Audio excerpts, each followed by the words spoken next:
আজি মই এটা অতি গুৰুত্বপূৰ্ণ বিষয় আপোনালোকৰ লগত আলোচনা কৰিব বিচাৰিছোঁ। আপোনালোকে জানেই বৰ্তমান সাম্প্ৰদায়িকতাই সমগ্ৰ ভাৰতবৰ্ষক গ্ৰাস কৰি পেলাইছে আৰু বিশেষকৈ বিজেপি চৰকাৰ অহাৰ পিছৰ পৰা হিন্দু মুছলমানৰ মাজত বিভেদ, বিভাজন আৰু অবিশ্বাসৰ যি বাতাবৰণ সমগ্ৰ ভাৰতত সৃষ্টি কৰা হৈছে। 30 বছৰ আগত কোনো মানুহে হয়তো ভাবা নাছিল যে এটা সময়ত এনেকুৱা আহিব যে ক'ৰবাত মুছলমান মানুহ এজনক অকলে পালেই তাত মব লিঞ্চিং কৰা হ'ব বা ক'ৰবাত এটা ধৰ্মৰ লোকে আন এটা ধৰ্মৰ লোকক এনেধৰণে কেৱল অন্য ধৰ্ম হোৱাৰ কাৰণেই হিংসা কৰিব আৰু তোক মাৰিবলৈ বা হত্যা কৰিবলৈ প্ৰয়াস কৰিব, এনেকুৱা এটা অৱস্থা যে ভাৰতত আহিব হয়তো 30 বছৰ আগত মানুহে এনেকুৱা ভাবা নাছিল।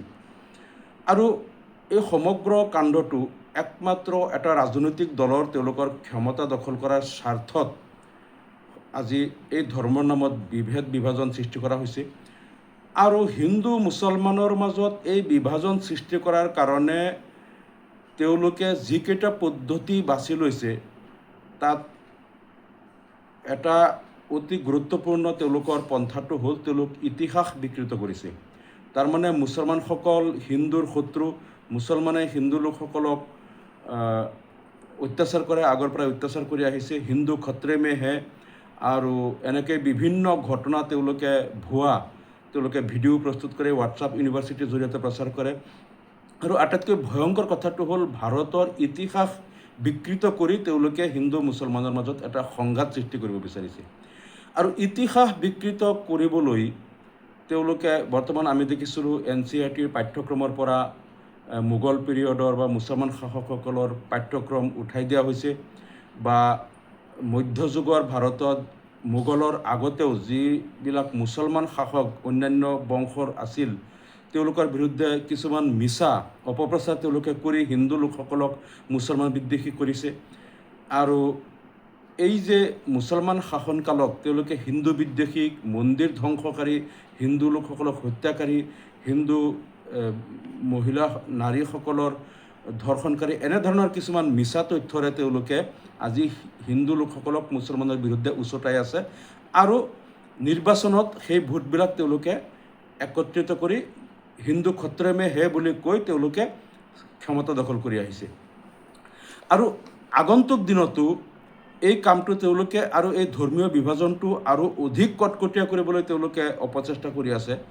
আৰু তাৰ কাৰণে খুব মিহিকৈ এটা কাম কৰি আছে। হয়তো আপোনালোকৰ কিমানে এই কথাটোত গুৰুত্ব দিছে বা কিমানজনে ইয়াৰ উদ্দেশ্যটো বুজি পাইছে নাজানো। আমাৰ শিক্ষিত ল'ৰাসকলেও তেওঁলোকে ছ'চিয়েল নেটৱৰ্কিঙত বিভিন্ন আজে বাজে টপিক, আজে বাজে কথা এইবিলাক চাই এইবিলাকত সময় অপচয় কৰে, কিন্তু নিজৰ বৌদ্ধিক দিশত এই ভাৰতবৰ্ষক ঐক্য, সম্প্ৰীতি আৰু আন্তঃধৰ্মীয় অবিশ্বাসৰ বাতাবৰণৰ পৰা ভাৰতবৰ্ষক উদ্ধাৰ কৰি বিভিন্ন ধৰ্মৰ লোকৰ মাজত শান্তি, সম্প্ৰীতি, সদ্ভাৱ ৰক্ষা কৰি ভাৰতীয় গণতন্ত্ৰক বিশ্বৰ দৰবাৰত অক্ষুণ্ণ ৰাখিবলৈ যিটো চেষ্টা আজি আমাৰ শিক্ষিত চামে ছ'চিয়েল মিডিয়াৰ জৰিয়তে কৰিব পাৰে, আমি দেখিছোঁ আমাৰ যুৱ প্ৰজন্ম কিন্তু সেই ক্ষেত্ৰত মুঠেই সজাগ নহয়। আৰু তেওঁলোকে এইবিলাক কৰাতকৈ তেওঁলোকে কিছুমান অপসংস্কৃতিৰ পিছে পিছে সময় নষ্ট কৰে। আৰু এই যে মিহিকেই তেওঁলোকে কিছুমান কাম কৰি আছে তাৰ এটা উদাহৰণ মই আপোনালোকক দিব বিচাৰিছোঁ। আপোনালোকে গম পায় বিগত কেইবছৰত ভাৰতবৰ্ষৰ বহুকেইখন উল্লেখযোগ্য ঠাইৰ নাম এই বিজেপি চৰকাৰে পৰিৱৰ্তন কৰিছে।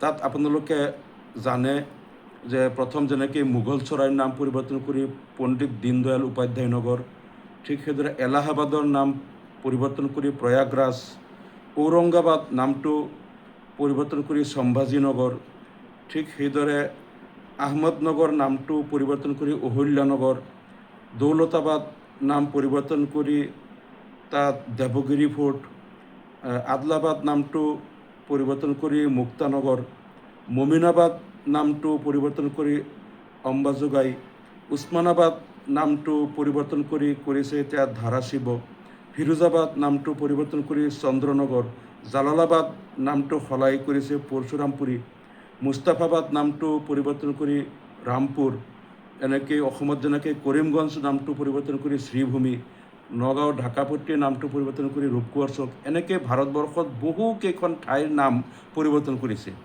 এতিয়া আপোনালোকে ইয়াৰ অন্তৰ্নিহিত উদ্দেশ্যটো কিমান বুজি পাইছে মই নাজানো। ইয়াৰ অন্তৰ্নিহিত উদ্দেশ্যটো হ'ল প্ৰত্যেক ঠাইৰ নামৰ লগত এটা ইতিহাস জড়িত হৈ থাকে। আজি ধৰক সম্ৰাট ফিৰোজ শ্বাহ তুগলকে ফিৰোজাবাদ নগৰখন তেখেতে প্ৰতিষ্ঠা কৰিছিল। ঠিক সেইদৰে দৌলতাবাদ নগৰটো প্ৰতিষ্ঠা কৰিছিল তেখেতৰ খুৰাই। তেনেকৈ আহমদ শ্বাহ দুৰাণী যেনেকৈ আহমদনগৰ প্ৰতিষ্ঠা কৰিছিল, এনেকেই জালালাবাদ সম্ৰাট জালালুদ্দিন আকবৰ তেওঁ জালালাবাদ প্ৰতিষ্ঠা কৰিছিল। এনেকেই প্ৰত্যেকটো নগৰ চহৰ অৰ্থাৎ মোগলৰ সময়ত বা মোগলৰ পূৰ্বেও যিসকল মুছলমান শাসক এই দেশত আছিল, তেওঁলোকে যে কিছুমান ভাল কাম কৰিছিল, তেওঁলোকে যে বহুত নগৰ চহৰ এই দেশত প্ৰতিষ্ঠা কৰিছিল, এই কথাটো তেওঁলোকৰ এটা উল্লেখযোগ্য ভাল কাম। আৰু সেই ভাল কামটো ইতিহাসৰ পৰা নাইকিয়া কৰিব লাগে, কাৰণ তেওঁলোকে মাত্ৰ এটা কথাই দেখুৱাব বিচাৰে যে মুছলমান শাসকসকল তেওঁলোক আছিল বহুত বেয়া ডকাইত, তেওঁলোক আছিল শোষণকাৰী, ধৰ্ষণকাৰী, তেওঁলোক আছিল মন্দিৰ ধ্বংসকাৰী, তেওঁলোক আছিল হিন্দু হত্যাকাৰী। মানে এনেকৈ তেওঁলোকক বেয়া ৰূপত স্বীকৃত কৰিলে সেই কথাটো দেখুৱাই বৰ্তমান হিন্দুসকলক মুছলমান বিৰোধী কৰি তেওঁলোকে ভোট বেংক সৃষ্টি কৰিব। এতিয়া এই নগৰবিলাক বহুত নগৰ চহৰ আৰু বহুতকেইটা ঐতিহাসিক কীৰ্তিচিহ্ন যিবিলাক মুছলমান শাসকসকলে বা মোগল শাসকসকলে প্ৰতিষ্ঠা কৰিছিল, সেইবিলাক লাহে লাহে নাম পৰিৱৰ্তন কৰি এটা সময়ত ইতিহাসৰ পৰা নাইকিয়া কৰিব লাগে, যে মুছলমান শাসকে যে কিছুমান ভাল কাম কৰিছিল সেইবিলাক নাইকিয়া কৰিব লাগে। যেনেকৈ বাবৰি মছজিদ ধ্বংস কৰিলে, এইটো ৰাম মন্দিৰৰ ওপৰত প্ৰতিষ্ঠা কৰা বুলি, কিন্তু সুপ্ৰিম কোৰ্টে জাজমেণ্টত কৈছে যে ইয়াত ৰাম মন্দিৰ ভাঙি বাবৰি মছজিদ প্ৰতিষ্ঠা কৰাৰ কোনো তথ্য তেওঁলোকে পোৱা নাই। একমাত্ৰ হিন্দু ধৰ্মৰ আস্থাৰ ওপৰত ভিত্তি কৰি তেওঁলোকে এই মাটিডোখৰ ৰাম মন্দিৰৰ নামত দি দিলে। কিন্তু গোটেই জাজমেণ্টটোত ক'তো উল্লেখ কৰা নাই যে ইয়াত মন্দিৰ ভাঙা হৈছিল। আনকি মন্দিৰ যে ইয়াত নাছিল তাৰ প্ৰমাণ তেওঁলোকে দিছে যে ইয়াত কোনো ধৰণৰ মন্দিৰ নাছিল। গোটেই জাজমেণ্টটোত এই কথাটো আছে। তো সেই কথাটো এটা মিছা কথা আছিল। বৰ্তমান তাজমহলক তেওঁলোকে টাৰ্গেট কৰিছে, যে তাজমহল কৈ আছে ইয়াত এটা এই তেজু মহল বা ইয়াত কিবা শিৱ মন্দিৰ আছিল, সেই মন্দিৰৰ ঠাইত তাজমহল বনাইছে, তাজমহলটো ভাঙিব লাগে। মানে এই তাজমহলৰ কাৰণে গোটেই পৃথিৱীত ভাৰতৰ যেটা নাম, এই তাজমহল কোনে বনাইছিল বুলি ক'লে শ্বাহজাহানৰ নাম আহে। সম্ৰাট শ্বাহজাহানৰ নাম অহাৰ লগে লগে গোটেই পৃথিৱীয়ে জানিব যে ভাৰতত মোগল সম্ৰাটসকলে বহুত ভাল ভাল কাম কৰিছিল, যিখিনি আজি ভাৰতক গোটেই পৃথিৱীত ভাৰতৰ নাম জিলিকাই আছে। গতিকে কোনোবা মুছলমান শাসকৰ ভাল নাম হ'ব, এই কথাটো তেওঁলোকে সহ্য কৰিব নোৱাৰে। এতিয়া তাজমহলক টাৰ্গেট কৰিছে। এনেকৈ বহুত দিল্লীত আমি দেখিছোঁ বহুত ৰাস্তা ঘাট আৰু এইবিলাকৰ নাম পৰিৱৰ্তন কৰিছে। ভাৰতবৰ্ষত এনেকুৱা মুছলমান শাসকসকলে বনাই থৈ যোৱা নগৰ চহৰ ঠাই বন্দৰ পোতাশ্ৰয় আৰু অন্যান্য ঠাইৰ নাম তেওঁলোকে পৰিৱৰ্তন কৰিলে। যেনেকৈ অসমতো কৰিমগঞ্জত, ইয়াত যিহেতু কৰিম মানে কোনে ইয়াত চহৰ স্থাপন কৰিছিল, নামটোতেই বুজা যায় কৰিম, এই নামটো তল পেলাব লাগে। আজি চাওক, মই এটা সৰু উদাহৰণ দিছোঁ। নগাঁও চহৰত ডাকাপট্টিৰ নামটো সলাই দিছে ৰূপকোঁৱৰ চুক। ডাকাপট্টিৰ নামটো সলাই দিয়াৰ অন্তৰালৰ উদ্দেশ্যটো হ'ল কেৱল নগাঁৱতে নহয়, তেজপুৰ, যোৰহাট, ডিব্ৰুগড়, অসমৰ বিভিন্ন টাউনত ডাকাপট্টি নাম এটা ডাকাপট্টি আছে। আৰু সেই ডাকাপট্টি থকাটো এটা ইতিহাস। তাৰমানে পৰাধীন ভাৰতত ইয়াত যে ঢাকায়া লোকসকল আছিল আৰু তেওঁলোকে ইয়াত যে ব্যৱসায় কৰিছিল আৰু ভাৰত বিভাজনৰ লগে লগে তেওঁলোক এই দেশ এৰি গুচি যায়, এই কথাটোৱে ইমান দিন তেওঁলোকে যিটো অপপ্ৰচাৰ কৰে যে বাংলাদেশৰ পৰা লাখে লাখে মানুহ সীমান্ত পাৰ হৈ অসমত আহি অসমৰ জনগাঁথনি পৰিৱৰ্তন কৰিছে, এই যে অপপ্ৰচাৰটো চলাই আছে, তাৰ বিপৰীতে এই ঠাইৰ নামবিলাকে এটা বিপৰীত ইতিহাস জনসাধাৰণৰ আগত প্ৰচাৰ কৰে। সেই ইতিহাসটো হ'ল যে ইয়াত পূৰ্বে পূৰ্ব বংগৰ মানুহ আছিল, ঢাকাই মানুহ আছিল, তেওঁলোক ভাৰত বিভাজনৰ পিছত গুচিহে গ'ল, তাৰ পৰা অহা নাই।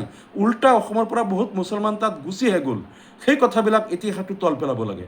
আৰু তেওঁলোকে যিবিলাক অপপ্ৰচাৰ কৰে, সেই অপপ্ৰচাৰবিলাক ইয়াত যাতে তেওঁলোকে এষ্টাব্লিছ কৰিব পাৰে, তাৰ কাৰণে তেওঁলোকে কোৰ্চ কাৰিকুলাম চেঞ্জ কৰি আছে।